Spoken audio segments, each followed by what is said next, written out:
وحكما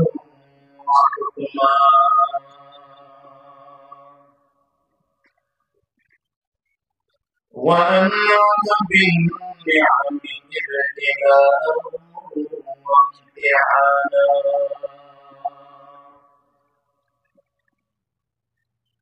ونشهد أن لا إله إلا الله وحده لا شريك له ونشهد أن محمدا عبده ورسوله قال تبارك وتعالى في كلامه المجيد وفرقانه الحميد إذا جاء أجلهم لا يستأخرون ساعة ولا يستقدمون صدق الله العظيم وصدق رسوله النبي الكريم ونحن على ذلك من الشاهدين والشاكرين والحمد لله رب العالمين سبحانك لا علم لنا إلا ما علمتنا إنك أنت العليم الحكيم رب اشرح لي صدري ويسر لي أمري واحلل عقدة من لساني يفقه قولي لا إله إلا الله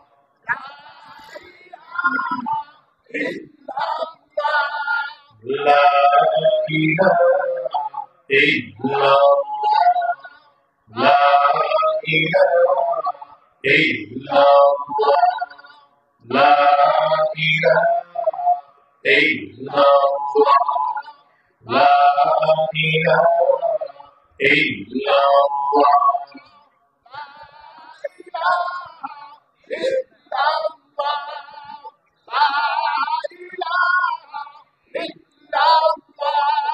لا إله إلا الله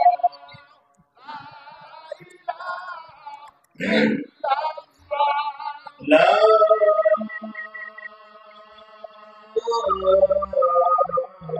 إله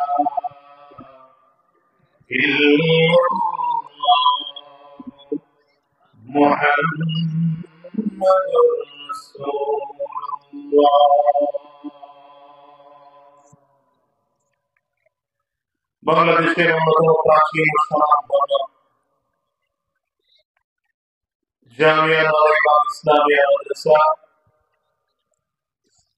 অত্র মাদ্রাসার উদ্যোগে সকল কবরবাসী মাগফিরাত দুই দিন ব্যাপী বার্ষিক ওয়াজ মাহফিলের প্রথম দিবস সমাপনী অনুষ্ঠান আজকের এই প্রথম দিনের সম্মানিত সভাপতি সম্মানিত প্রধান অতিথি বিশেষ অতিথিবৃন্দ মঞ্চে উপস্থিত হযরতুল ইমাম সম্মুখে সমবেত দিন প্রিয় ইসলাম প্রিয় দিনদার ইমানদার মুসলমান মুজাহিদ মুরব্বী বাবাজিয়ান এবং বন্ধুরা কুচি কাটা মাসুম বাচ্চা পর্দা অন্তরায় অবস্থানরত সম্মানিত শ্রদ্ধেয় বোনেরা আল্লাহ পাকের শুকর যে আল্লাহ তাআলা আপনাকে আমাকে অত্যন্ত দয়া করে মায়া করে মহব্বত করে ভালোবাসে আজকে এই কোরআনী মজলিসে জান্নাতি বাবাদের ইমানদারদের মজলিসে দাওয়াতের মজলিসে বিশেষ করে আল্লাহ পাকের জাকিরিন মাশাকিরিন বান্দাদের মজলিসে যে রব্বে করিম মাওলা করিম আপনাকে আমাকে আসওয়ার বসার তৌফিক দান করেছেন সে মহান রব্বুল ইজ্জত ওয়াল জালালের দরবারে শুকর আদায় করি। আমরা সকলেই জবান খুলে আওয়াজ দিয়ে চিৎকার করে জোরে শুরু করি আলহামদুলিল্লাহ। যে পরিমাণ মানুষ আছে এই পরিমাণে আলহামদুলিল্লাহ আওয়াজ হয়নি। আলহামদুলিল্লাহ আওয়াজ আর একটু বাড়াতে হবে, আপনাদের কি কষ্ট হবে? জিরা আওয়াজ কষ্ট হবে? কণ্ঠ দান করেছেন কে? ডান হাতের শাহাদ আঙ্গুলটা উঁচা করে চিৎকার করে বলেন কণ্ঠ দিয়েছেন কে? সবাই উঁচা করতে পারলেন না। নবীজি যখন আল্লাহর নাম নিতেন আঙ্গুলটা উঁচা করতেন, এইটা মনে করে তো আঙ্গুলটা উঁচা করতেন। ডান হাতের শাহাদ আঙ্গুলটা উঁচা করে বলেন কণ্ঠ দিয়েছেন কে? আরো জোরে বলেন কে? কণ্ঠ যদি আল্লাহ তাআলা দান করে থাকেন তাহলে কণ্ঠের মালিক কে? আবার সবাই উচ্চারণ করে বলেন কণ্ঠের মালিক যদি আল্লাহ তাআলা হয়ে থাকেন, কণ্ঠে যদি আল্লাহ তাআলা দান করে থাকেন তাহলে আপনার আমার কণ্ঠের সর্বোচ্চ আওয়াজ পাওনাদার কে? বাইরে আওয়াজ আরো জোরে বলেন, চিৎকার করে আরো জোরে বলেন, সকলে প্রাণ খুলে মন খুলে কণ্ঠ উজাড় করে ঈমানের আওয়াজকে উঁচু করে চিৎকার করে জোরে বলুন আলহামদুলিল্লাহ। খুশি না বাজা? দ্বীনি মাহফিলে আসলে খারাপ লাগে না ভালো লাগে? একদম মানুষ আছে তাদের কাছে ভালো লাগে, কথা বলেন। এখন হয়তো কিছু বলতে পারে না তাই ভিতরে ভিতরে জড়িয়ে যায়। এখন হয়তো কিছু বলতে পারে না তাই ভিতরে ভিতরে যাবে, যখন বলতে পারছে তখন মাহফিল বন্ধ করে, ঠিক না? এই ভাইয়ের মোবাইলের কথা এটা রাখো কেটে বানানো শুরু হয়েছে। আচ্ছা, আর কারো জরুরি নাই তো মোবাইলের কথা বলা? আচ্ছা, একটু সময় দিলাম মোবাইলের কথা বলে সবার মোবাইল করে সাইলেন্ট রাখতে হবে কিছুক্ষণ, ঠিক আছে? ঠিক আছে, পাওয়া ভালো হয়নি, সবাই পারবেন? আমার একটু বদ অভ্যাস, এটা বদ অভ্যাসও বলতে পারেন, ভালো অভ্যাসও বলতে পারেন। একজন মানুষ ফেলে বলে করলে এটা আমি আমার তবিয়তের সাথে মিলাইতে পারি। আমার কথা হচ্ছে এটা একটা ক্লাসরুম, এখন এই পুরো প্যান্ডেলটা ক্লাসরুম, এখানে ক্লাস হচ্ছে, এখানে কি হচ্ছে? আমি যদিও উস্তাদ না, উস্তাদ হওয়ার যোগ্য না, কিন্তু আমাকে উস্তাদের চেয়ারে বসেছে। আমি মাঝে মাঝে বলি যে এই চেয়ারগুলোতে আসলে আমরা বসার যোগ্যতা রাখি না। বসছি কেন? কাব্বারানি মৌকুল কুবারা, বড়রা যে জমিন থেকে বিদায় হয়ে গেছেন এই জন্য আমরা ছোটরা এসে চেয়ারটা বলছি। বলতে এমন কোন চেয়ারে বসে শেখুল ইসলাম আজিজুল হক রাহমাতুল্লাহ আলাইহি এমন কোন চেয়ারে বসে মুফতি ফজলুল হক আমির রাহমাতুল্লাহ আলাইহি এমন কোন চেয়ারে বসে হাফিজ হুজুর রাহমাতুল্লাহ আলাইহি এমন কোন চেয়ারে বসে সদস্য হুজুর রাহমাতুল্লাহ আলাইহি এমন কোন চেয়ারে বসে কুতুবুল আলম সৈয়দ ফজলুল করিম রাহমাতুল্লাহ আলাইহি এমন কোন চেয়ারে বসে ইসলাম আল্লামা শাহ আহমদ শফি রাহমাতুল্লাহ আলাইহি এমন কোন চেয়ারে বসে আল্লামা জুনাইদ বাবু নবী রাহমাতুল্লাহ আলাইহি বড়রা নাই। আর এক এক করে করে দুনিয়ার নিয়ম এটা, বড়রা ধীরে ধীরে ধীরে ধীরে জমিন থেকে বিদায় হয়, বড়রা বিদায়। এই জন্য আমরা এসে এসে বলছি, কথা বুঝতেছেন? এই চেয়ারটাতে কেউ না বসলে এটা সরাই দিলে ভালো হবে, সরাই পিছনে দিয়ে শুধু শুধু পরিবেশ নষ্ট হয়। গোটা পৃথিবী চলতেছে এইভাবে। এখন যেমন আপনারা আমাদের কাছ থেকে দিন শুনতেছেন, দিনের কথা শুনতেছেন, এই জায়গাটা শুধু না ফিল না, এই জায়গাটা এখন দ্বীনি মজলিসের ক্লাস হচ্ছে, দর্স হচ্ছে। এই জন্য নবীজি এই জায়গার বরকত বর্ণনা করেছেন, হাফাতহুমুল মালাইকা, পুরো জায়গাটা আল্লাহ ফেরেশতারা বেষ্টন করে দাঁড়িয়ে আছে। নবী বলেন ওয়া নাযালাত আলাইহিমুস সাকিনা, আমরা চোখে দেখি না তাই বুঝি না। নবীজি বলেন যে এই জায়গাটা এখন আল্লাহ তাআলার শান্তির বৃষ্টি বর্ষণ করছে। নবীজি হাদিসের শেষ ভাগে এসে বলেন ওয়াসিয়াতুহুমুর রাহমা, এই জায়গাটাকে আল্লাহ তাআলা এখন রহমতের চাদর দিয়ে আবৃত করে রাখছেন। এই জায়গাটা খুব দামি জায়গা। এখন এটা সাধারণ মাঠ না, এখন এটা জান্নাতের বাগান। বলেন এখন এটা কি?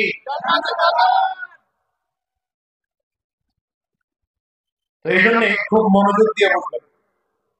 খুব অল্প সময় কথা, কিন্তু মনোযোগ দিয়ে শুনলে কথা। আমি ছেলে মোবাইল দিছিস কেন? তোর মোবাইল নেওয়ার বয়স হয়েছে? বাচ্চাদের হাতে মোবাইল দিবেন। 18 বছর আগে বাচ্চাদের হাতে মোবাইল দেওয়া নিষেধ। বুঝতে পারছি? বাচ্চাদের জীবন আপনি নিজে নষ্ট করতেছেন, ইচ্ছা করে নষ্ট করতেছেন।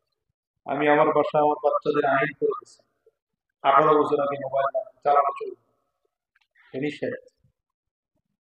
বুঝাইতে বললাম? দিনই ব্যাপার তো আছেই, দুনিয়ার ক্ষেত্রে চোখ নষ্ট হয়ে যায়,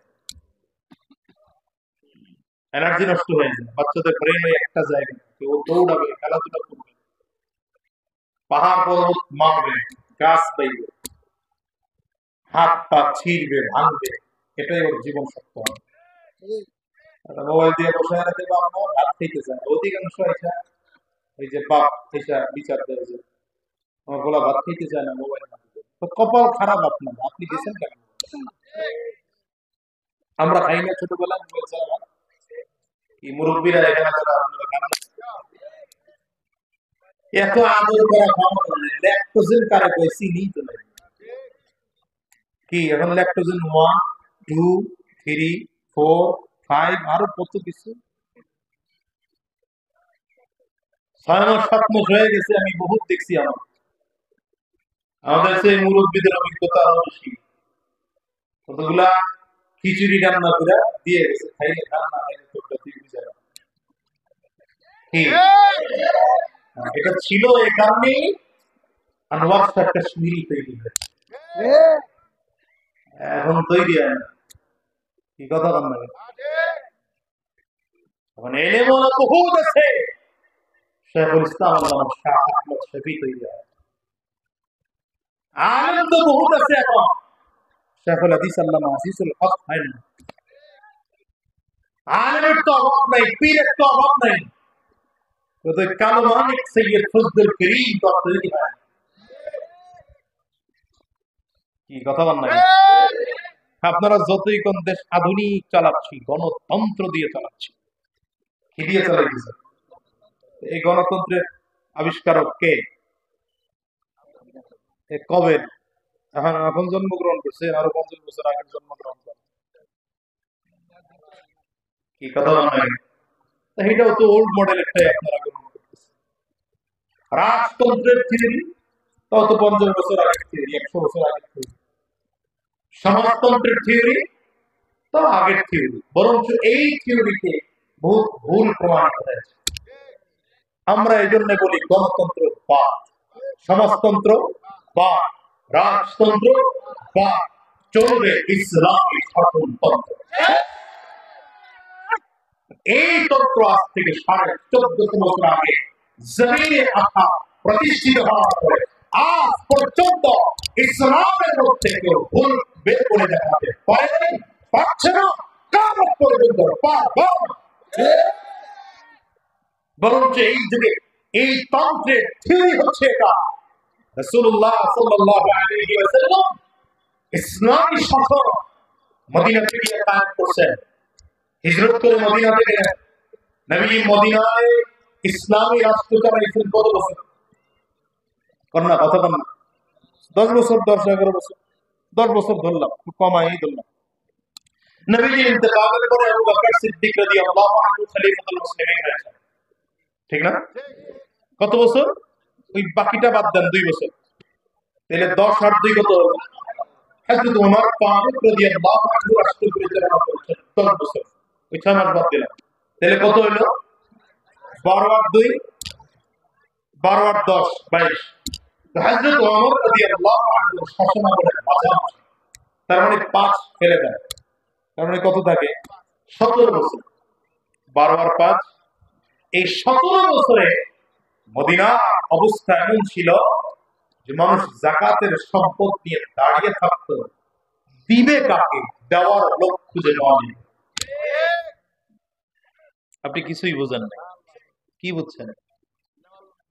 আজকের কথা বলতেছি না, আজ থেকে 1450 বছর আগে কথা বলছি।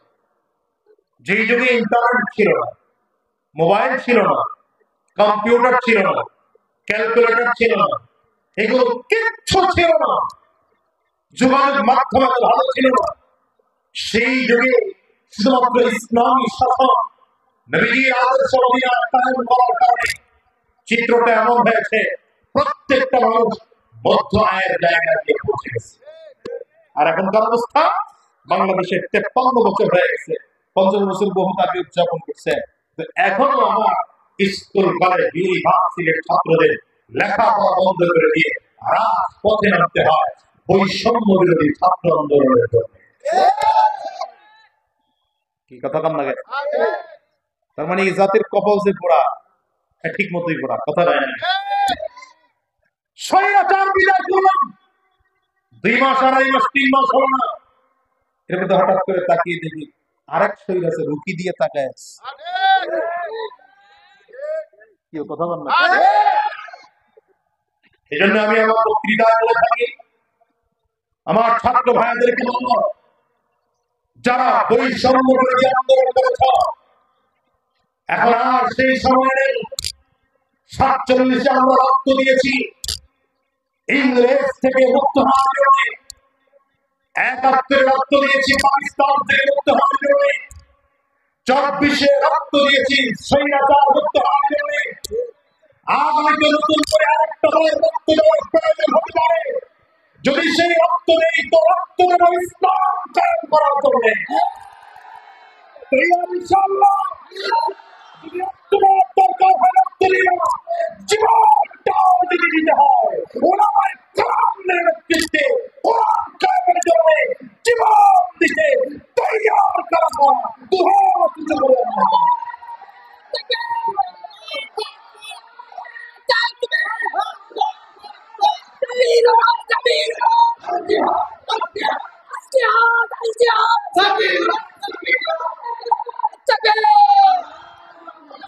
কারণ যতদিন ইসলামের দেশে কায়েম না হবে, ততদিন এদেশ থেকে বৈষম্য কোনদিন যাবে না, কোনদিন। হাজারো চেষ্টা করলেও গণতন্ত্র, সমাজতন্ত্র, রাজতন্ত্র দিয়ে জীবনেও কোনদিন এদেশ থেকে জালেম মুক্ত করা সম্ভব নয়। এটা সিস্টেমটাই জরুরি।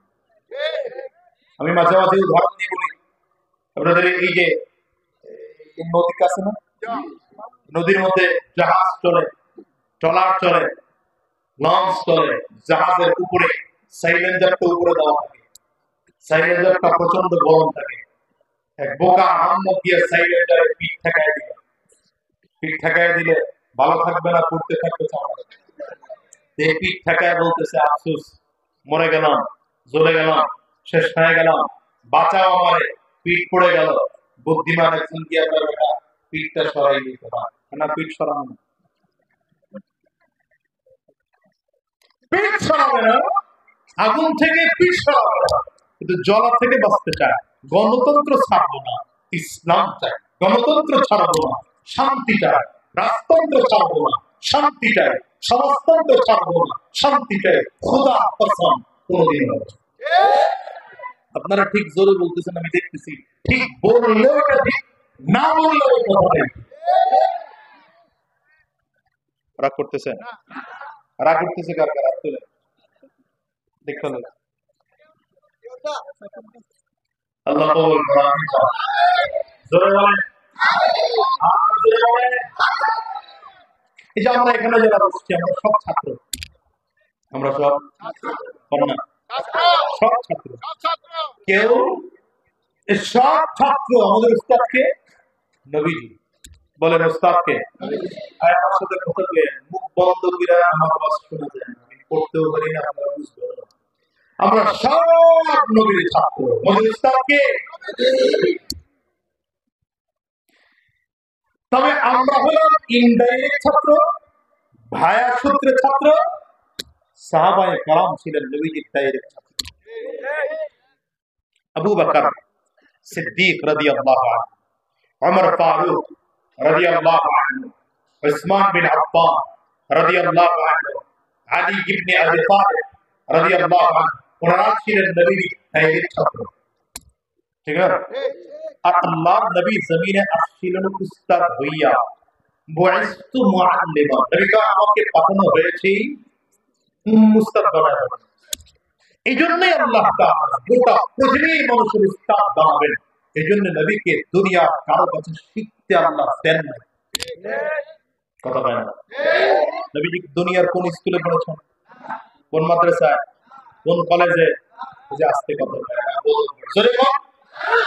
দুনিয়ার কোন স্কুল, কলেজ, ইউনিভার্সিটি, মাদ্রাসায় পড়েছেন? নবীজি কোন উস্তাদ দুনিয়া আছে? কেন নেই? দুই কারণে। অনেক কারণ থাকতে পারে, দুইটা কারণ আপনাদেরকে বলি।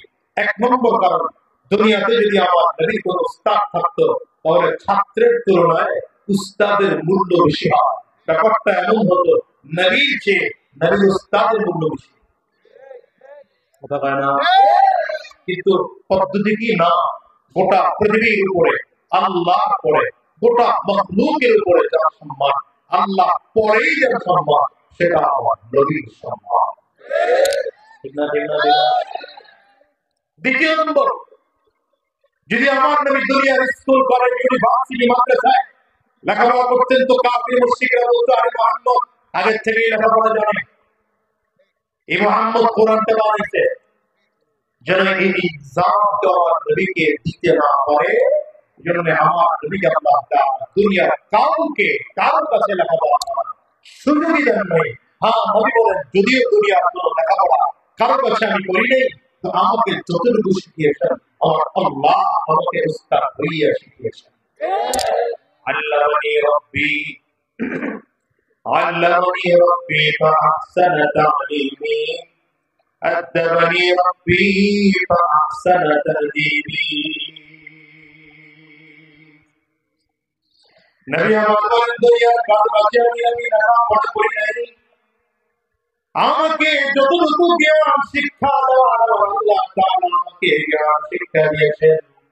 নবী বলেন, এজন্য আমি নবীর শিক্ষা গোটা পৃথিবীর মধ্যে সবথেকে উত্তম শিক্ষা। আমার নবীর থেকে ভালো শিক্ষা, বড় শিক্ষা আছে? শ্রেষ্ঠ শিক্ষা আছে? একটা ছোট্ট উদাহরণ দিয়ে তিনি বুঝবেন।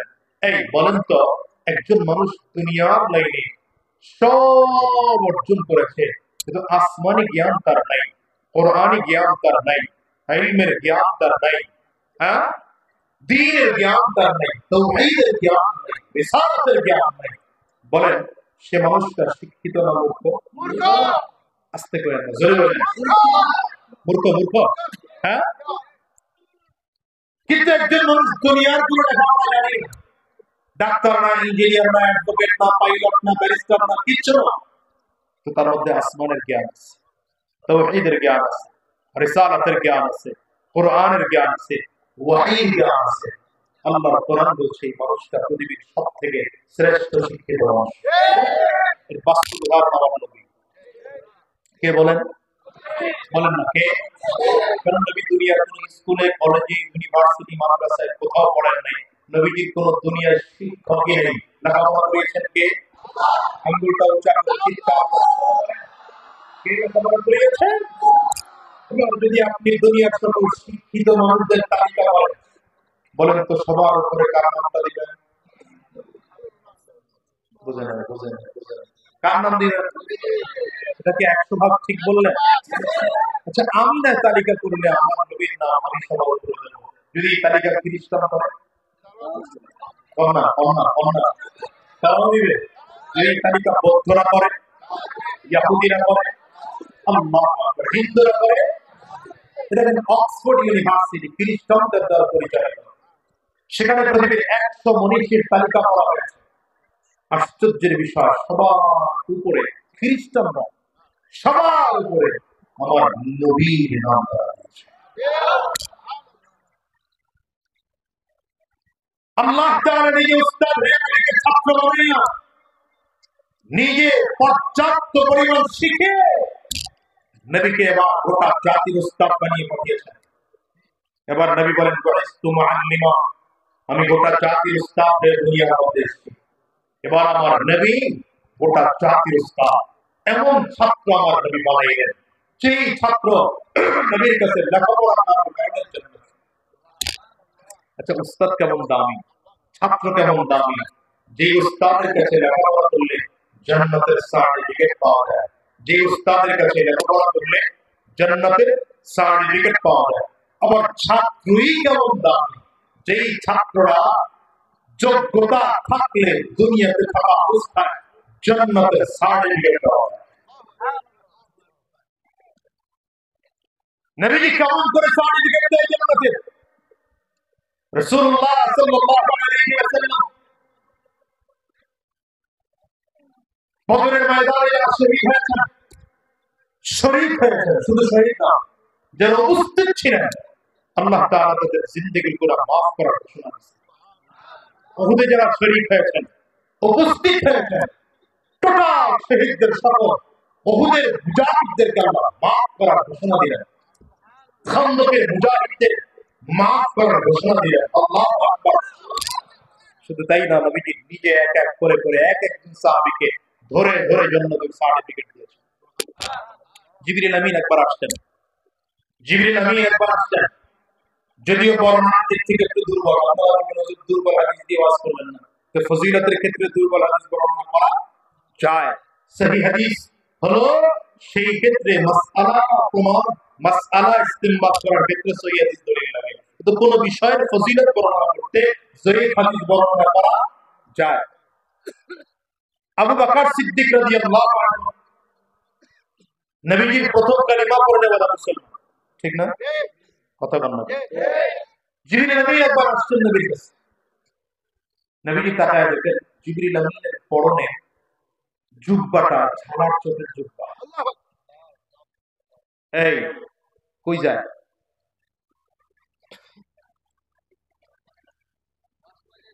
সিরিয়াস, বেশি সিরিয়াস চলে যাও।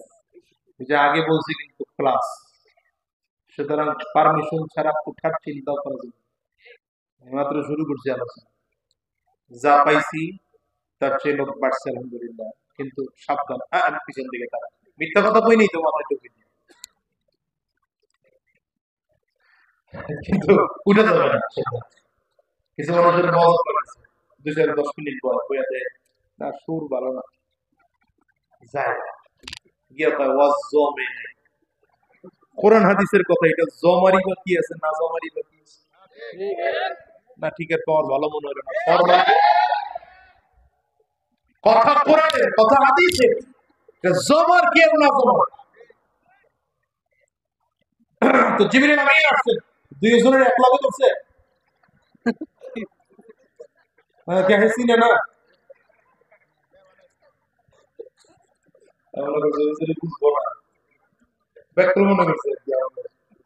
ওই আগের বেলা যেমন ঠিক না। আবু বকর কি বলে, জিবরিল আমিন আসছেন, পরনের জুব্বাটা, কথা পায় না এরকম, মাথার পাগড়িটাও ছাড়া। জিবরিল আমিন এসে নবীকে বললেন, পয়গম্বর আপনার আবু বকরকে সালাম বলেন না। নবী আবু বকর সিদ্দিক রাদিয়াল্লাহু আনহুকে ডাকলেন। আবু বকর সিদ্দিক এসে নবীর বাম সাইডে, জিবরিল আমিন নবীর ডান সাইডে তাকিয়ে দেখেন আবু বকর যেমন জুব্বা, জিবরিল আমিনের পরও তেমন জুব্বা, দুইজনের একই ছাড়ার চোখ। আবু বকর সিদ্দিক রাদিয়াল্লাহু আনহুর পরনে যেমন মাথার পাগড়ি, যেমন জিবরিলের মাথার পাগড়িটাও ঠিক তেমন। নবীজি একবার জিবরিলের দিকে তাকান, একবার আবু বকর সিদ্দিকের দিকে তাকান, কার যুদ্ধ কে পড়েছে, কার পাগড়ি কে পড়েছে, দেখে বলে আবু বকর তুমি জিবরিলের পোশাক পরছো না জিবরিল তোমার পোশাক পরছে? জিবরিল আমিন বলেন পয়গম্বর আমার পোশাক আবু বকর কেন পরবে? আমি তো আবু বকরের পোশাক পরেছি, শুধু আমি নই, আজকে আসমান সব ফেরেশতা আবু বকরের পোশাক। সুবহানাল্লাহ। সাউন্ডারও বাড়ায় দিন ভাই, ছোট বাড়ায় দিন, যতটুক বাড়ানো যায় কারামতি জানেন আজকে। তো রাহমাতুল লিল আলামিন আবু বকর সিদ্দিক রাদিয়াল্লাহু আনহুর দিকে তাকিয়ে কান্না করতেছে। এই আবু বকর তো সেই আবু বকর যে আবু বকর মক্কা বাজারের সবথেকে দামি কাপড় দিয়ে জামা বানাতেন। এই আবু বকর সিদ্দিক রাদিয়াল্লাহু আনহু জন্মসূত্রে গরীব ছিলেন না, কি কথা বলেন না?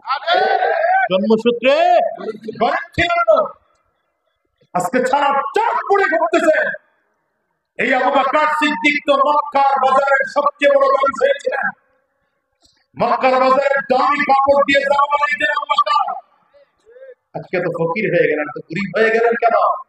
এর কারণ আবু বকর সিদ্দিক বলেন, হুজুর আমার কাছে দুনিয়াতে সবথেকে তিনটা জিনিস প্রিয়। সুবহানাল্লাহ। বাড়িতে মসজিদে নববীতে সাহাবায়ে কেরাম সব বসা, তো নবীজি দাঁড়িয়েছেন, দাঁড়িয়ে বললেন সাহাবায়ে কেরাম হুব্বিবা ইলাইয়া মিন দুনিয়া কুনতারাস, হুব্বিবা ইলাইয়া মিন দুনিয়া কুনতারাস। এই সাহাবায়ে কেরাম দুনিয়ার মধ্যে আমি নবীর কাছে সবথেকে প্রিয় জিনিস তিনটা। কয়টা? এর মধ্যে এক নম্বর তিল, সুগন্ধি আমি নবীর কাছে পৃথিবীর সবথেকে দামি প্রিয় জিনিস। দ্বিতীয় নম্বর নিসা, মহিলা জাতি আমি নবীর কাছে বড় মহব্বতের প্রিয় জিনিস। মহিলা জাতি মানে মায়ের জাতি, কন্যার জাতি, হালাল স্ত্রী আমার নবীর কাছে বড় প্রিয়। তিন নম্বর জয়রাত কুররাতু আইনি ফিস সালাহ, নবী বলেন নামাজের মধ্যে আমি আমার চোখে শীতলতা পেয়ে পাই। নবীজির বলা শেষ হয়ে গেল, আবু বকর দাঁড়িয়েছেন, পয়গম্বর আপনার কাছে যেমন করে তিনটা জিনিস প্রিয়, আমি আবু বকরের কাছে তেমন করে তিনটা জিনিস প্রিয়।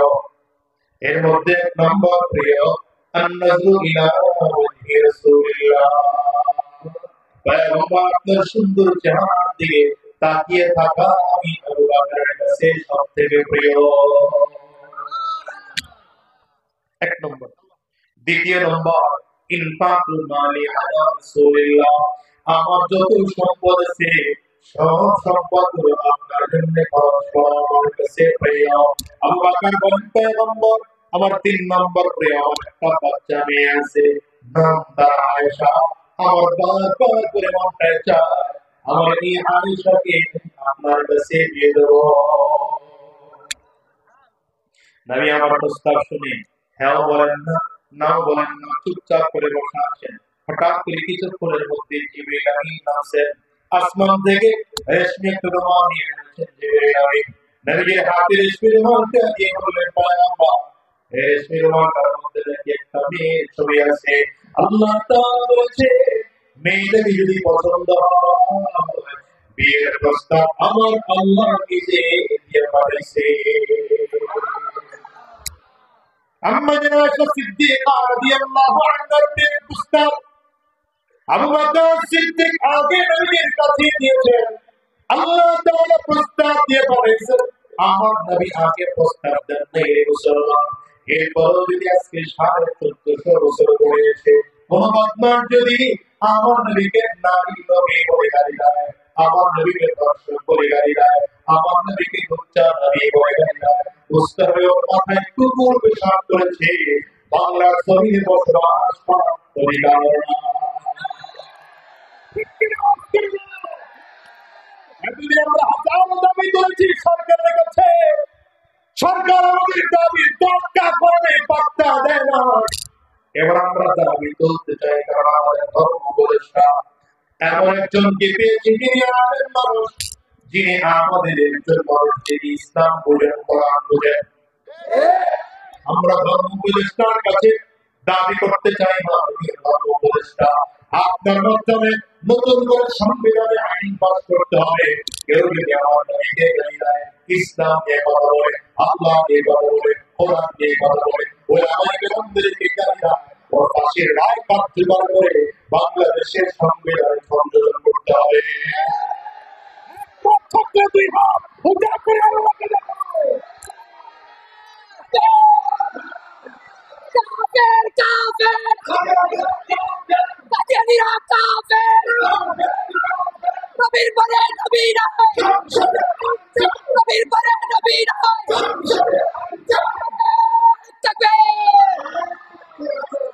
এই স্লোগানে আরেক ওয়াজ মনে ঘুরে গেল, ফিতনা চারিদিক থেকে শুরু হয়েছে। এক ফিতনা হলো নবীকে গালি দেওয়ার ফিতনা। এই ভালো করে মনে রাখেন, ফিতনা একটা নতুন, নবীকে গালি দেওয়ার ফিতনা কিন্তু আগে না। এই ভালো করে বুঝেন, আমার নবীকে মক্কার কাফিররা পাগল বলেছে, জাদুকর বলেছে, কবি বলেছে, গণক বলেছে, কিন্তু চরিত্রহীন বলার সাহস কেউ দেখায় না। মক্কার কাফির মুশরিকরা আমার নবীকে সাদিক বলে উপাধি দিয়েছে, মাসদুক বলে উপাধি দিয়েছে, আমিন বলে উপাধি দিয়েছে। কারণ নবীজির মতো বিশ্বাসী মানুষ, নবীজির মতো চরিত্রবান মানুষ, নবীজির মতো আদর্শবান মানুষ গোটা পৃথিবীতে কেউ ছিল না, এখনো নেই, কিয়ামত পর্যন্ত আসবে না। এটা কাফিরদের স্বীকৃতি, কাফিরদের স্বীকৃতি। এই জন্য আপনি ইতিহাস খুঁজতে পাবেন না যে আবু জাহাল, আবু লাহাব, উতবা, সাইবা, উবাই, উমাইয়া, মক্কার কাফির মুশরিকরা আমার নবীর বহু গালি দিলেও এই চরিত্র নিয়ে গালি দিতে পারে না। কি কথা বল না? শুধু তাই না, আম্মা জানা আয়েশা সিদ্দিকা রাদিয়াল্লাহু আনহা 6 বছর বয়সে নবীকে বিয়ে করেছেন, 9 বছর বয়সে নবী ঘরে গিয়েছেন। এই ব্যাপারে কাফির মুশরিকদের কোনো প্রশ্ন ছিল না। সেই যুগে কাফির মুশরিকের কোনো প্রশ্ন ছিল না। এমনকি আম্মা জানের অন্যান্য সতীন যারা আছেন, নবীজির অন্যান্য বিবি, আমাদের মুমিনদের মা, তাদের আপত্তি ছিল। স্বয়ং আবু বকর সিদ্দিক রাদিয়াল্লাহু আনহু আপত্তি ছিল, হাফসা রাদিয়াল্লাহু আনহার বাবা হযরত ওমর ফারুক রাদিয়াল্লাহু আনহু ছিল না তার আপত্তি, আলী রাদিয়াল্লাহু আনহু জামাই তার আপত্তি ছিল না, ওসমান বিন আফফান নবী এক মেয়ে দিয়ে মারা যাওয়ার পরে আরেক মেয়ে বিয়ে দিয়েছেন। নবী দ্বিতীয় মেয়ে ইন্তেকালের পরে বলেন, নবী বলেন, আমার যদি আরেক মেয়ে থাকতো আমি ওসমানের কাছে বিয়ে দিতাম। ওই ওসমান বিন আফফানের তো আপত্তি ছিল না। এই কারণেই তো 1400 বছর ধরে নবীজির চরিত্রের ব্যাপারে কেন অল্প বয়সে মেয়েকে বিয়ে করেছেন এ নিয়ে প্রশ্নের জবাব দেওয়ার প্রয়োজন নেই। আপনি বুখারী খুঁজেন, পুরো বুখারী খুঁজলে আপনি পাবেন না যে নবীজির এই কি বলে অল্প বয়সী মেয়েকে কেন বিয়ে করবেন এই বিষয়ে কোনো বাদ কায়েম করা হয়েছে। মুসলিমে নাই, নাসাইতে নাই, তিরমিজিতে নাই, আবু দাউদে নাই, কোন হাদিসের কিতাবে নাই। কেন না? এর কারণ কি? কারণ হলো এই যুগের নব্য নাস্তিক গুলো, নব্য গোলাগুলো যদিও নাম দিয়েছে মুসলমানের, কিন্তু এদের আস্পর্ধা এত নবীর চরিত্র নিয়ে কথা বলে। এই চরিত্র নিয়ে কথা বলাটা মাত্র 50 বছর আগে শুরু হয়েছে। এর আগে আমাদের চরিত্র নিয়ে কথা বলার কেউ কথা বুঝেন? তা বড় মারাত্মক। আরেক কথা, নবী হলেন শেষ নবী। নবী বলেন, আনা ফাতিমুন নবিয়্যিন লা নবিয়্যা বাদি। আমি নবী, শেষ নবী, আমার পরে কোন নবী। সংবিধানে একটা আইন পাস করতে হবে, নবীকে যদি কেউ গালি দেয় তাকে ফাঁসির রায়, ফাঁসির কার্যকর করতে হবে। এটা 1 নম্বর দাবি। দ্বিতীয় নম্বর, আমার নবীর পরেও বহুজন নবী দাবি করেছে, যেমন মুসাইলামা নবী দাবি করেছে কিন্তু প্রতিষ্ঠিত করতে পারে নাই। যতটুকু ছড়াইছে এই হলো মির্জা গোলাম আহমদ, বাথরুমের অফিসার। কোথায় অফিসার? মরছে কোন জায়গায় যায়? পৃথিবীর সব থেকে নিকৃষ্ট জায়গায় যাওয়া। কি কথা বলেন? বাংলাদেশে এরা নাম দিয়েছে আহমদিয়া মুসলিম জামাত। নাউজুবিল্লাহ। আগামী বছর এরা নবীর আরেক শত্রু, আরেক দুশমন। আসতে বলবেন না, পকেটে রাখবেন না। আরেক দুশমন যেমন নবীকে গালি দেওয়া অপরাধ, এর চেয়ে মারাত্মক মারাত্মক মারাত্মক অপরাধ হলো কেউ যদি মিথ্যা নবী দাবি করে, আওয়াজ দিয়ে চিল্লানো ঠিক কেন? এখানে একটা ছোট্ট উদাহরণ দিতে মনে পড়ে গেছে, বলবো? ফেরাউন দাবি করেছিল আনা রাব্বুকুমুল আ'লা, সবথেকে বড় খোদা, ঠিক না? কিন্তু ফেরাউনের আল্লাহ মারছেন পানির মধ্যে চুবায়া। আর নবী দাবি করেন এই মিথ্যা দাবিদার গোলাম আহমদ কাদিয়ানীর মারছে কই নিয়া। তার মানে আল্লাহ নিজের শরীকরে যতটা পছন্দ করেন, নবীজির শরীককে তার থেকে আরো বেশি অপছন্দ করেন। কি কথা বুঝেন না? কারণ আল্লাহ হলো, আল্লাহ তাআলা নিজের তো ক্ষমা করতে জানেন নবীর বিষয়ে, আবার নবীর অবস্থা নবী নিজের তো ক্ষমা করতে জানেন, আল্লাহর ব্যাপারে 1% ছাড় দিতে রাজি না। তো আজ আর একটা মনে পড়ে গেছে, বললাম আগে এটা শেষ করে নেব, ফিনিশিং দিয়ে। কেউ যদি নবী দাবি করে, সেই নবীর যদি কেউ অনুসারী হয়, নিঃসন্দেহে নিঃসন্দেহে টাটকা ফরমালিন মুক্ত পাবে। সুতরাং বাংলাদেশের সংবিধানে এটা নতুন করে আবার আইন করতে হবে। এই দেশে যারা আহমদিয়া মুসলিম জামাত দাবি করে, কাদিয়ানীর দোসর, এরা কাফির, মুসলমান হতে পারে না। এরা যারা মুসলমান মনে করে তারাও কাফির, যারা সমর্থন করে তারাও কাফির, তারাও কাফির, তারাও কাফির।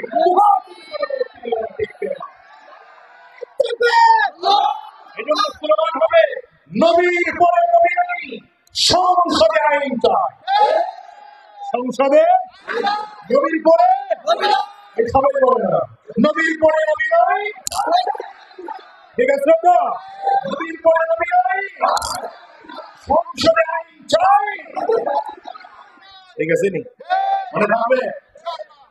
আবু বকর সিদ্দিক রাদিয়াল্লাহু, যেটা মনে করছিলাম, আবু বকর সিদ্দিক রাদিয়াল্লাহু আনহু রাস্তা দিয়ে যাচ্ছেন। আবু বকর সিদ্দিক রাস্তা দিয়ে গেলে পরে এক ইহুদি আবু বকর সিদ্দিক রে টার্গেট করে কটূক্তি করে, এতদিন জানতাম মুসলমানরা একলারাই ফকির, এখন দেখি মুসলমানদের নবীও ফকির, আল্লাহও ফকির। জোরে কইলেন ওই যে বললাম নবীর ব্যাপারে নবীজি ছাড় দিয়ে দেন, কিন্তু আল্লাহর ব্যাপারে নবীও। আবু বকর সিদ্দিক প্রথমবার শুনছেন, দাঁত কামড় দিয়ে চলতেছেন, কারণ আবু বকর সিদ্দিক তো নরম মেজাজ, গরম না, ঠিক না? আরে আবু বকর সিদ্দিক বুঝেন, গরম লোকে আমাদের হুজুরদের মধ্যে কিছু হুজুর আছে যারা একটু নরম, আবার কিছু হুজুর আছে গণনা মামুনুল হক সাহেব হুজুর এই স্টেজে খালি আইতেছে, দেখলেই পাবলিক লাফায়, গরম হয়ে যায়, ঠিক না? আবার কিছু আছে নরম, আল্লাহ খালিদ সাইফুল্লাহ আইয়ুবী বয়ান করলে এটা দেখলেই নরম নরম লাগে, কথাই কয় নরম লাগে, ঠিক না? চরমনাই সাহেব চরমনাই মুফতি সৈয়দ ফয়জুল করিম দেখলেই মনে হয় তাদের বাচ্চাটা দেখবে, কিন্তু বিশ্বাস চরমনাই ভেতর থেকে এত কঠিন, কিন্তু বাইরে দেখলে এক এক মানুষকে আল্লাহ এক এক মেজাজ দিয়ে মানুষ। আবু বকর সিদ্দিক রাদিয়াল্লাহু আনহু ছিলেন নরম, আমার ফারুক ছিলেন। আবু বকর সিদ্দিক তো নরম মানুষ, গালি শুনছেন কিছু পায় না, চুপচাপ যাইতেছে না। কাফিরটা আবার এতদিন মনে করছি মুসলমানরা ফকির, এখন দেখি মুসলমানের নবী ফকির, আল্লাহ ফকির। কয়বার হলো? এবার তৃতীয়বারে কয় এতদিন জানতাম, আরে আবু বকরের বলতেছি, এখন টার্গেট করে কয় আবু বকরের বলতেছি, আবু বকরের বলতেছি, শোনো তোমরাও ফকির, তোমাদের নবীও ফকির, তোমাদের আল্লাহ ফকির। আবু বকর সিদ্দিক কয় একবার ছাড় দেওয়া যায়, দুইবার ছাড় দেওয়া যায়, তৃতীয়বার ছাড় দেওয়া যায়। আমরা 2008-এ ছাড় দিয়েছি, 14-তে ছাড় দিছি, 18-তেও ছাড় দিছি, 24-এ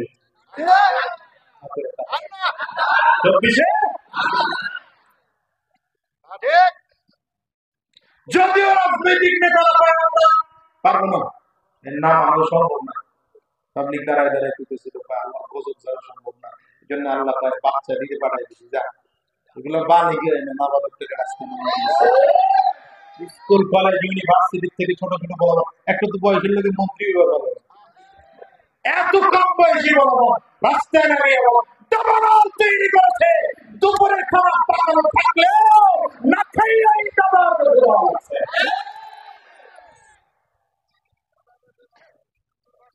বুঝেন নাই মনে হয়? বাকি কার কোথায় গেছে আমি কয়ে গেছি আমার ভাইরা। তো আবু বকর সিদ্দিক রাদিয়াল্লাহু আনহু একবার ছাড় দিয়েছেন, দ্বিতীয়বার দিয়েছেন, তৃতীয়বারে মেজাজ এমন গরম হয়ে গেল, থাপ্পড় দিয়েছেন ইয়াহুদি। থাপ্পড় একটা দিলে ঘুরতে ঘুরতে গিয়ে রাস্তার পাশে ড্রেনের মধ্যে গিয়ে পড়েছে। পইরা ইয়াহুদি দাঁড়ায় আছে, মুসলমানদের থাপ্পড় তো এটা এত সহজ না, এটা বড় কঠিন। থাপ্পড়ের কি আছে কথা বল না, এটা বিমান, কামান, ক্ষেপণাস্ত্র, পিস্তল, বুলেট, গুলি ফেল করে দেয়। মুসা আলাইহিস সালামের থাপ্পড়ে গোলা লোক মেরে গেছে। কি বুঝলো? হুজুর কিনা তো ব্যাবলা মনে করে হুজুর করে খালি সাদা দিতে দেন তো 50 টাকা তুমি মাথায় কিছু মনে করছেন। হুজুররা বুঝে কি তোমার বুঝ সেখানে শেষ, মনে রাখবো হুজুরের বুঝ সেখানে মন থেকে ঠিক কইতে পারেন না। হুজুর বলল এখান থেকে শুরু। আমি মাঝে মাঝে বলি যে মাত্র 6 মাসের নাম দিতেছে 6 মাস। আমার লাগে যেটা ওই দলে ছিল থাক না, আমার দরকার নাই একদম। যেটা গেছে এগুলো ভোট দরকার আছে। তো এই যেটা আসিল এটা হলো 22 বছর ধরে রাজনীতি করছে, 1 কোটির উপরে খরচ করছে, কিন্তু টিকতে পারে নাই। 6 মাসের ধাক্কায় টিকতে পারে নাই। আবার আবার আমার মনে করে না যে আমি আমার দাবি করে দিয়েছি। আমি বুঝাইলাম যে আমার মতো পিচ্ছি যদি এটা বাড়ে, তাহলে আমাদের দেশের বড় বড় হুজুর যারা আছে এরা যদি বাংলার রাজনৈতিক ময়দানে 1 বছর কাজ করেন, বেশি সময় লাগবে না। এদেশের সংসদ ভবন আল্লামা মামুনুল হকের হাতে আসবে, এদেশের সংসদ ভবন মুফতি সৈয়দ ফায়জুল করিমের হাতে আসবে, এদেশের সংসদ ভবন উলামায়ে কেরামদের নেতৃত্বে চলবে। জালেমের হাতে ছেড়ে দেওয়া হবে না, হবে না, হবে না।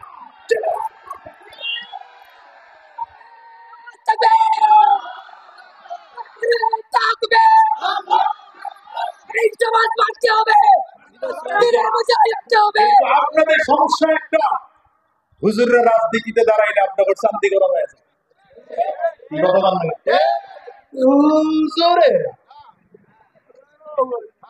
রাজনীতি করবে কেন?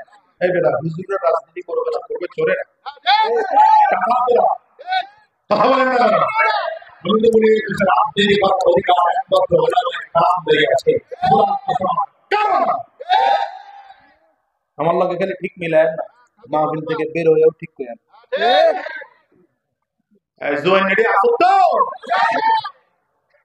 লোক কই যায়, লাল গেঞ্জি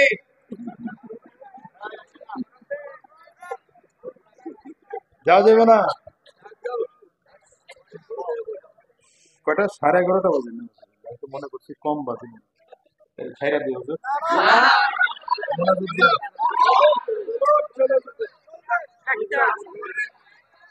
আর 20-22 মিনিট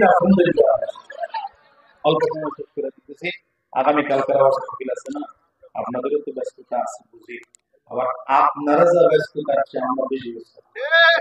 আমি যত কম নিতে পারি আল্লাহ বসেন, খুব চাপ লাগায় আল্লাহ কবুল করো। আমি তো আবু বকর সিদ্দিক রাদিয়াল্লাহু আনহু থাপ্পড় একটা দিয়ে পড়ে গেছে।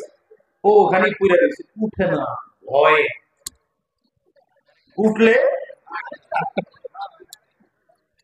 আবু বকর সিদ্দিক বুঝছেন যে না আর উঠবে না, গেছে গেলে পরে এই বদমাশ কত বড় খারাপ, ঘুইরা নবীজির কাছে, নবীজির কাছে গিয়ে আপা মুহাম্মদ, এই যে ধরো তোমার কাছে মানুষ আবু বকর থাপ্পড় দিয়ে আমার গালটা লাল বানায় নিয়েছে। নবীজি কে আবু বকর না ওমরে মারতে দিছে কে? কেন আমি তোমার আবু বকরও চিনি ওমরও চিনি, মারতে আবু বকর। নবীজি মিলাইতে পারতেছেন না মাইরের দাগে দাগে মনে হইতেছে মাইট্টো ওমরে, কারণ হিসাব নিকাশ মিলেই তৈরি তো। আবু বকর সিদ্দিক তো নরম নরম মানুষ যখন গরম হয়ে যায় দুনিয়া ওলট পালট করে বানাইতে হয়। 5ই আগস্টের ভিডিও দেখলে বোঝা যায়। কথা বলবেন রহমাতুল্লিল আলামিন। দেখেন ইনসাফ ওয়ালা নবীর বিচার দাও। এই মুসলমান, নিজের দলে 7 খুন মাফ, আপনাদের এই পাশে কি কথা বললেন? থাক করবেন না, আর বেশি যাওয়া যাবে না। আর বেশি যাওয়া যাবে না। 70-80 টাকা সব নিতে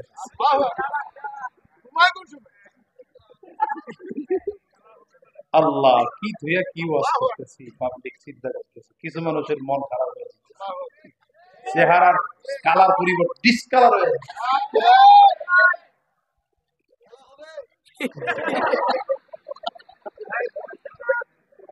আল্লাহ এই জাতীয় চিন্তা করছে যে এদের ব্যাপারে অতিরিক্ত লাফায়না চাইলে জবর জের করে সকালবেলা বিশাল রাজত্ব নিয়ে বসে থাকা, দুপুরের ভাত খাওয়ার টাইম দেবো না, পারে ফেরাউন কে যে আল্লাহ সুবা মারছে নদীর মধ্যে, নমরুদদের আল্লাহ বসার কামড় দিয়ে মারছে, দেখাইছেন যে আমি এটাও পারি। বুঝেননি কথা? যাক, এদিকে লম্বা সময় দেবো না, কি বললাম তাইলে? রাহমাতুল্লিল আলামিন ইনসাফ ওয়ালা বিচার। এই আবু বকর সিদ্দিক কে যে নবীজির হাতে হাত দিয়ে কালিমা পড়া প্রথম মুসলমান, নবীজির ডান হাত। কি কথা বললেন? হযরত আবু বকর সিদ্দিক রাদিয়াল্লাহু আনহুর সাথে নবীজির সম্পর্ক মাইয়াতের সম্পর্ক, ওমর ফারুকের সাথে সম্পর্ক নবীর বাহদিয়াতের সম্পর্ক। নবী বলেন লোকান বাহদি নবীয়ুন লাকান উমর, আমার পরে যদি কেউ নবী হতো তাহলে ওমর হতো। আর নবী বলেন আমি নবী না হয়ে যদি কেউ নবী হতো সেটা আবু বকর হতো। এই আবু বকরের সম্মান আপনি জানেন? আবু বকর সিদ্দিক রাদিয়াল্লাহু আনহু, এতে কথা বাইরে যায়, লম্বা কথা হয়ে গেলে কিছু মনে করেন না, কাজ করে নেন, চুপচাপ থাকেন, অল্প কথা শেষ করব। নবীজি যখন প্রথম নবুয়ত প্রাপ্ত হলেন, আম্মা জান খাদিজা রাদিয়াল্লাহু আনহা প্রথম কালিমা পড়ে মুসলমান হয়েছেন। দ্বিতীয় দিন আবু বকর সিদ্দিক রাদিয়াল্লাহু আনহুর সাথে সাক্ষাৎ, কারণ ব্যবসায়িক সফরে বাইরে ছিলেন, ডেকে বলেন আবু বকর আমি তো নবুয়ত প্রাপ্ত হলাম। আবু বকর সিদ্দিক নবীজির দিকে তাকায় আছেন একটা কথা শোনার জন্য। নবীজি বলেন আবু বকর 22 বছর আগের কথা মনে করতো? এতটুকু শুধু বলেছেন, আবু বকর হাত বাড়ায় দিয়েছেন, কোনো প্রশ্ন না, কোনো জিজ্ঞাসা না, কালিমা পড়া দেন, মুসলমান হয়ে যাব, নবী মেনে নিলাম। ইতিহাস কি 22 বছর আগে? 22 বছর আগের ইতিহাস হচ্ছে আল্লাহু আকবার। নবীজির বয়স যখন 18 বছর, আবু বকর সিদ্দিক রাদিয়াল্লাহু আনহু বয়স তখন 20 বছর। দুইজনেই ব্যবসায়ী কোনো সফরে যাচ্ছেন, রাস্তার মাঝে তাঁবুতে, একই তাঁবুর নিচে একই বিছানায় নবীজিও ঘুমাচ্ছেন, আবু বকর সিদ্দিকও ঘুমাচ্ছেন। আবু বকর সিদ্দিক বলেন রাতের বেলা আমি স্বপ্ন দেখতেছি আখিরি জামানার পয়গম্বর যিনি হবেন তার এই কিছু গুণ থাকবে, আর আখিরি জামানার প্রধান সহকারী যিনি হবেন নবী তার এই কিছু গুণ থাকবে। আবু বকর সিদ্দিক বলেন প্রধান মক্কার মধ্যে মিলাইলাম, এই গুণগুলো আমার মধ্যে আর মুহাম্মদের মধ্যে আছে, আর কারোর মধ্যে নেই। এই গুণগুলো কার মধ্যে? আমার মধ্যে, মুহাম্মদুর রাসূলুল্লাহ। আমি নবী না মুহাম্মদ নবী, প্রধান সহকারী আমি না মুহাম্মদ, মিলাইতেছিলাম। ওই যে মাইয়াতের সম্পর্ক বললাম, মিলাইতেছিলাম, কিন্তু স্বপ্ন কারো কাছে বলি নাই, কেউ জানেও না, কাউকে জানাই নেই। আজকে 22 বছর ধরে নবীকে আমার সামনে দাঁড়িয়ে বলেন আবু বকর ওই 22 বছর আগে স্বপ্নের সেই চরিত্রের মুহাম্মদ আমি নবী, কোন কথা বলে হাত বাড়িয়ে দিয়েছি কেন বাবা? এগুলো আবু বকর। সেই আবু বকর সিদ্দিককে আজ নবী আসামের কাপ গর্দার পান ইহুদি বিচার দিয়ে আছে। এটা ইসলাম, এটা ইসলাম নিয়ে আপনি জানেন নবীজির বিচার কত কঠিন ছিল। হিজরত করে মদিনাতে গিয়েছেন নবীজি, নবীজির বংশের এক মহিলা চুরি করে ধরা হয়েছে। নবীজির নবীজির বংশের এক মহিলা রাহমাতুল লিল আলামিন, তার কাছে বিচার আসছে। নবীজির কাছে বিচার আসলে নবী কি করতেন? মসজিদ নববীতে বসে কোরআন খুলতেন। কি খুলতেন? এই যখন মসজিদ থেকে বিচার বের হয়ে গেল, বিচার যখন পাঠাগারে গেল, ক্লাবে গেল, আর কোরআন খোলা বন্ধ করে দিয়ে বিড়ি আর সিগারেট টানলো, বিচার শুরু করলো। এদেশ থেকে ইনসাফ তখনই বড় ক্রস করে মদিনা আসে। এজন্য বললে বিচারটা মসজিদে করে। আমি হঠাৎ করে আমার এলাকায় চেয়ারম্যান যেটা জানেন তো, মাঝে মাঝে আমি এই কাম করি। হঠাৎ করে চলো আজকে মসজিদে বলবো, যেগুলা আশপাশের সালিশদার জিরি এগুলা ভাবে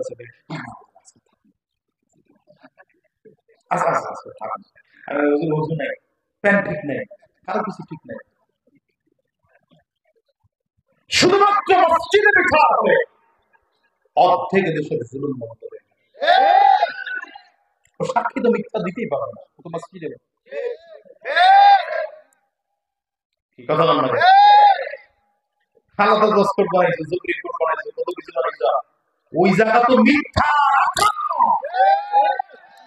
কারণ যেখানে জবের সম্মেলনে কোরআন হাতের মধ্যে নিয়ে বলে যা বলিব সত্য বলিব, সত্য বলে মিথ্যা বলিব না, এরপরে আল্লামা দিলওয়ার হোসেন সাঈদী সাহেব ৭৫-এর সময় নারীদের নির্যাতন করেছেন, সেই জায়গাটা কেন্দ্রে পবিত্র হয় আমাকে বলো।